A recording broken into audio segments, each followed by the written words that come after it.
যদি বাঁধের কারণেই বা বাঁধ উন্মুক্তের কারণেই যদি বন্যা হয়ে থাকে, তাহলে আমরা কি বাঁধ নির্মাণ করতে পারি না? একটা বিষয় আপনাদেরকে বলে রাখি, এই যে আমাদের ফেনী চট্টগ্রামে ভয়াবহ বন্যার পরে পরের দিনই দেখলাম যখন পানি বাড়তে শুরু করলো, ভারতের একটা চ্যানেল G24 ঘন্টা, বেশ জনপ্রিয় বিশেষ করে পশ্চিমবাংলায় বাংলা ভাষাভাষীদের কাছে, এরা নিউজ করলো কি, ভারত ছাড়লো জল, হাবুডুবু খেতে খেতে বাংলাদেশের কাতর আরজি। সবিস্তারে পড়ুন, ফেসবুকেও তারা এটা লিখেছিল। পরবর্তীতে এই নিউজটা তারা সরিয়েছে সমালোচনার মুখে।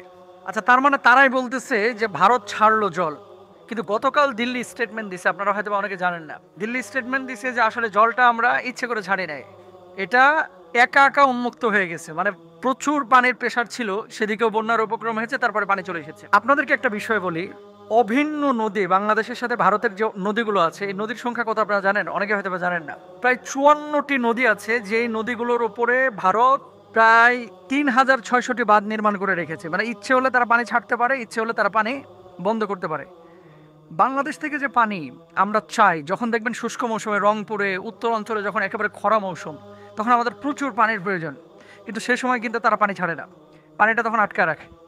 আর পানিটা কখন ছাড়ে? যখন আমাদের পানির প্রয়োজন নাই, বর্ষাকাল, ঠিক সেই সময় পানিগুলো তারা ইচ্ছে করে অথবা অনিচ্ছায় হোক, ইচ্ছে করেই তো এটা তাদের চ্যানেলই তো নিউজ করেছে যে এটা ভারত ছাড়লো জল, তারা বলেছে। এখন কালকে দিল্লি স্টেটমেন্ট দিয়েছে যে ভারত ইচ্ছে করে জল ছাড়ে না, এটা যেভাবে বাঁধ ভেঙে যায় বা জোয়ার ওঠে অথবা পানি ওভারলোড যখন হয়ে যায়, তখন তো পানিকে তো আটকে রাখা যায় না, সেভাবে এটা এসেছে। আল্লাহু আলাম, যেহেতু আমি সরাসরি দেখি নাই, আপনিও দেখেন নাই, এটা আপনিও বলতে পারবেন না, আমিও বলতে পারবো না। তবে দিল্লি এটা স্টেটমেন্ট দিয়েছে, আমি পক্ষে বিপক্ষে বলতেছি না।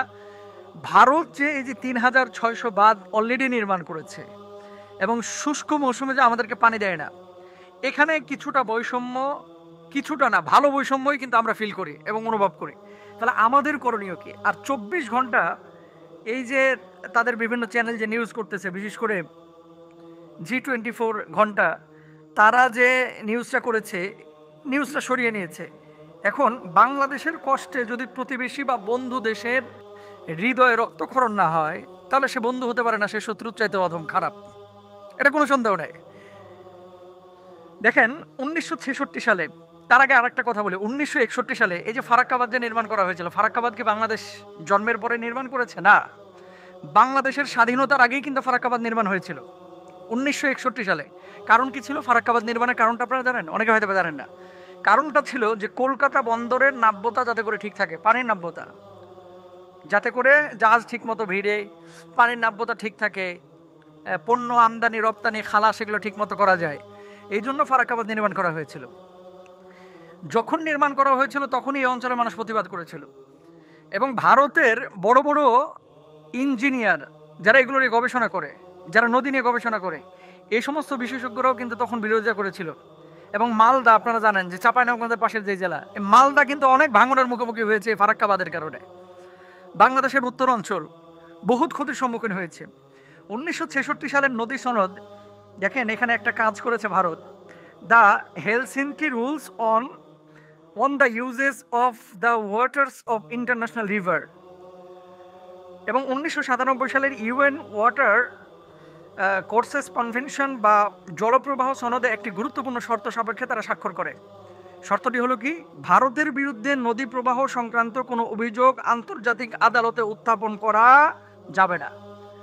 দেখেন ওরা কিন্তু এটা মানে শর্ত দিয়ে তারপরে এটা স্বাক্ষর করে রেখেছিল। দেখেন 2015 সালে নরেন্দ্র মোদী একটা কথা বলেছিল কি, পানি ও বাতাসের কোনো সীমানা থাকতে পারে না, পানি বাতাসের কোনো সীমানা থাকতে পারে না, তবে শুধু ভারতের। বুঝেন নাই কথা? ভারত যখন ইচ্ছা করবে তখন পানি ঢালবে, যখন ইচ্ছা করবে তখন পানি তুলে নেবে, যখন বাতাস ইচ্ছা করবে তখন ছাড়বে, আর যখন ইচ্ছা করবে তখন আটকে রাখবে, এদের কোনো সীমানা নাই। কথাটা হচ্ছে, তাহলে আমাদের বাংলাদেশের করণীয় কি? প্রত্যেকটা বাঁধের পরে আপনি যদি বাঁধ নির্মাণ করতে চান, এখানে আন্তর্জাতিক কিছু বিষয় থাকে, ল থাকে, আইন থাকে, ফলো করতে হয়। অনেকে আমাদের বাংলাদেশের ভাইরা বলে যে তাহলে আমরা কেন বাঁধ নির্মাণ করতে পারি না? আমরা চাইলেই কিন্তু বাঁধ নির্মাণ করতে পারবো না, তারা বড় দেশ। তবে হ্যাঁ, আমরা আমাদের প্রতিবাদ করতে পারি, আমরা আমাদের আন্দোলন করতে পারি, এবং অন্য অন্য যে বন্ধু রাষ্ট্রগুলো আছে, চীন আছে, তারপরে অন্য অন্য বড় দেশগুলো, তাদের সহযোগিতা নিতে পারি। যে বৈষম্যমূলক আচরণ আমাদের সাথে করা হচ্ছে নদী নিয়ে, আমাদের প্রয়োজনের সময় পানি দেয় না, আর যখন আমাদের প্রয়োজন নাই তখন পানি আমাদের উপরে ঢেলে দিচ্ছে। আমরা তীব্রভাবে এবং কড়াভাবে এটার প্রতিবাদ করছি যারা আমাদের এই ফেনীর বন্যার জন্য দায়ী। তবে হ্যাঁ, আল্লাহ তাআলা যদি না চান তাহলে স্বয়ংক্রিয়ভাবে, এখন আপনি একজন মানুষকে ধরে ট্রেনের সামনে ফেলে দিলেন, তো সে কেটে যাবে, আপনি তো জানেনই। আর কিছু কিছু বিপর্যয়, এটা আল্লাহ সুবহানাহু ওয়া তাআলার পক্ষ থেকে ইশারা আছে। আগস্টে যে বন্যা হবে এটা কিন্তু আজ থেকে প্রায় 4 মাস আগে থেকেই কথা আসছিল বাংলাদেশে, হয়তো বা আন্দোলন সংগ্রামের কারণে আমরা ভুলে গিয়েছি।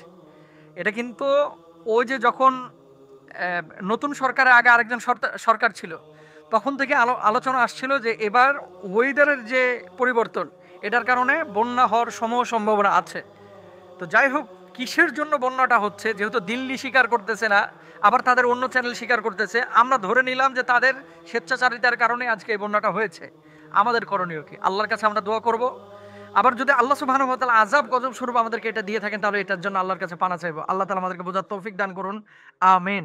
এমন কিছু চিত্র এবং ফুটেজ ইউটিউব, ফেসবুকে দেখা যাচ্ছে বন্যাকে কেন্দ্র করে, যেমন ছোট্ট বাচ্চা পানির মধ্যে ডুবে আছে, চোখ দুটো খুলে সে তাকিয়ে আছে। আবার কেউ কেউ বাঁচার জন্য গাছের উপর আশ্রয় নিয়েছে, গাছটাকেও স্রোতে ভাসিয়ে নিয়ে চলে যাচ্ছে। কেউ কেউ বাঁচার জন্য ছাদে আশ্রয় নিয়েছে, সেই ছাদটাকেও ডুবিয়ে দিচ্ছে।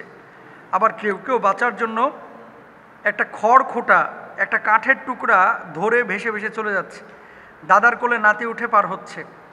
এই যে দৃশ্যগুলো, এত মর্মান্তিক দৃশ্য, এই দৃশ্যগুলো যে আল্লাহ তাআলা দেখাচ্ছেন, আল্লাহ কি রহম করতে পারেন না? দ্বিতীয় আরেকটি অপশন লিখেছেন যে এগুলো কি আমাদের হাতের কামাই নাকি আযাব গজব? আসলে এই প্রশ্নের জবাব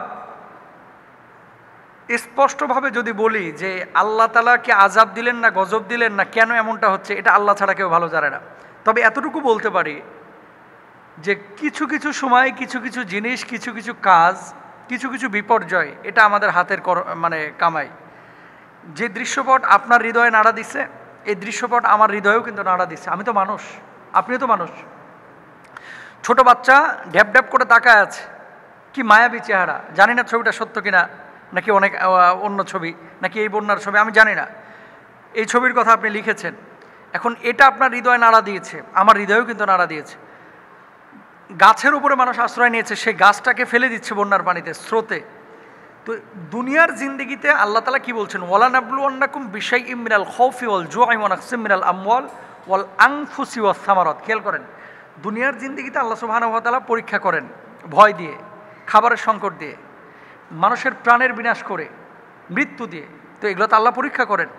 এখন আল্লাহর পরীক্ষা নাকি আল্লাহ রহম করেছেন, না আযাব দিচ্ছেন, গজব দিচ্ছেন, এটা আল্লাহ ভালো জানেন। তবে ভারত যে কাজটা করেছে, ভারত যে কাজগুলো করেছে, যে বাদ দেওয়া, বাদ দিয়ে যখন প্রয়োজন হবে তখন মনে করেন পানি আমি ছেড়ে দিব, যখন তাদের প্রয়োজন নাই পানির, দেয়া এখন ডুবে মরুক আশপাশের মানুষ, আর যখন আমার পানির প্রয়োজন তখন আমি আটকে দিব, আশপাশের মানুষ এখন ফসল ফলাতে আবাদ কীভাবে করবে সেটা তাদের ব্যাপার। তো এটা কে করেছে? মূলত মানুষ করেছে। তো যহরাল ফাসাদু ফিল বাররি ওয়াল বাহরি বিমা কাসাবাত আইদিন নাস। আল্লাহ তাআলা যে বলছেন জলে স্থলে যত বিপর্যয়, এটা মানুষের হাতের কামাই। খেয়াল করেন, তো মানুষকে আল্লাহ সুবহানাহু ওয়া তাআলা হাতের কামাইয়ের কারণে এই যে বিপর্যয়গুলো আল্লাহ সুবহানাহু ওয়া তাআলা যে দিয়ে থাকেন, এটা তো এর জন্য তো মানুষও দায়ী। আর খেয়াল করেন, সারা পৃথিবীতে যে সমস্ত দেশগুলো শক্তি সামর্থ্য আছে, যারা একটু বড়, তাদের ভাবসাব বেশি, এরা ছোট দেশগুলোকে মানুষ মনে করে না।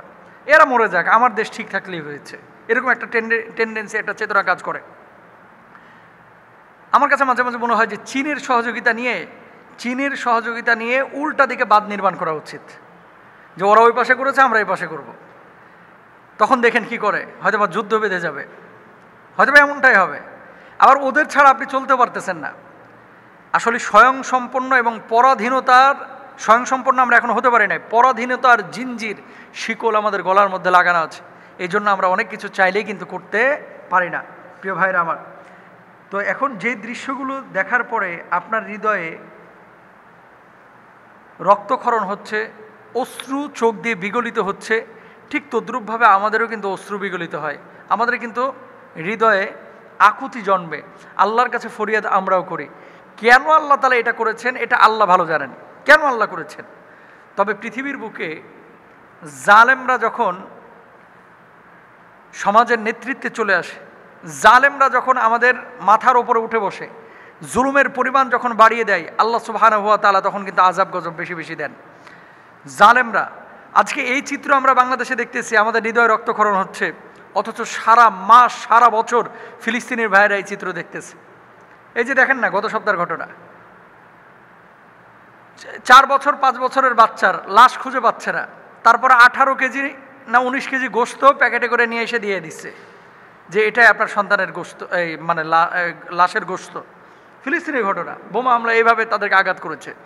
তো ওখানে যে আঘাতপ্রাপ্ত হয়েছে, কয়জন মুসলমান আমাদের মানে এই বছরব্যাপী আমরা এই দৃশ্যগুলো দেখে কাঁদি, আল্লাহর কাছে ফরিয়াদ করি, কয়জন মুসলমান? আমরা কিন্তু অনেকে ফরিয়াদ করি না, আমরা চিন্তা করি ফিলিস্তিনের মানুষ মার খাচ্ছে, খাক। আজকে সারা পৃথিবীর মুসলমান যদি একত্রিত হতো, জালেম কিন্তু মাথা চাড়া দিয়ে উঠতে পারতো না, জুলুমের পরিমাণটা কমে যেত। ছোট ছোট বাচ্চাদের যে দৃশ্যগুলো আমরা দেখতেছি, সত্যিকার অর্থে আমাদের হৃদয় রক্তক্ষরণ হচ্ছে, আমরা কষ্ট পাচ্ছি। আমরা আল্লাহর কাছে এই অবস্থায় দোয়া করতে পারি, আল্লাহ আপনি এই বাচ্চাদেরকে হেফাজত করেন, আল্লাহ এই মানুষগুলোকে আপনি রক্ষা করেন, আল্লাহ এই বন্যা থেকে আমার দেশ, আমার মাতৃভূমি, আমার সবুজ ভূমি, আমার ফেনী, আমার কুমিল্লা, আমার চট্টগ্রামকে আল্লাহ হেফাজত করেন। আমরা তো দোয়া ছাড়া কিছু করতে পারি না, দোয়া ছাড়া কিছুই করতে পারি না। সাহায্য সামর্থ্য অনুযায়ী যতটুকু আমরা করছি এটা পর্যাপ্ত না, এটা পর্যাপ্ত না। তাহলে কি করব এখন? আমরা আল্লাহর কাছে দোয়া করব, শেষ রাতের কান্নাকাটি করব, আর প্রত্যেকটা মুসলমান আমরা মুসলমানদের এই ব্যথায় নিজেরা ব্যথিত হব। আমরা আল্লাহর কাছে ফরিয়াদ করব যে আল্লাহ আপনি আমাদেরকে মাফ করেন, আল্লাহ আপনি আমাদেরকে ক্ষমা করেন, আল্লাহ আপনি আমাদেরকে মাফ করে দিন, ক্ষমা করে দিন। এবং যে সমস্ত মানুষগুলো আক্রান্ত হয়েছে তাদের জন্য আমরা সাধ্য অনুযায়ী চেষ্টা করব সহযোগিতা করতে। তাহলে আল্লাহ সুবহানাহু ওয়া তাআলা যখন মানুষকে কোনো বিপদ আপদ দিবেন, তখন সরাসরি এটাকে আযাব বলা, গজব বলা, এটা আসলে সবসময় ঠিক না, সবসময় ঠিক না। তবে সামাজিক প্রেক্ষাপট অনুযায়ী কিছু কিছু বিষয় ধারণা করা যায় যে এই কারণে হয়েছে, সেই কারণে হয়েছে। আর মনে রাখবেন, আল্লাহ যাকে যত বেশি পছন্দ করেন তাকে তত বেশি পরীক্ষা করেন, বিপদ আপদ দেন। আসাদুন্নাসি বালাআন আল আমবিয়া সুম্মাল আমসাল ফাল আমসাল। আল্লাহ সুবহানাহু ওয়া তাআলা সবচেয়ে বেশি বিপদ আপদ দিয়েছেন হচ্ছে নবী আম্বিয়া আলাইহিমুস সালাতু ওয়াস সালামকে। এরপরে যারা মুমিন তাদেরকে আল্লাহ তাআলা বিপদ আপদ দিবেন, পরীক্ষা করবেন। আল্লাহ তাআলা বোঝার তৌফিক দান করুন।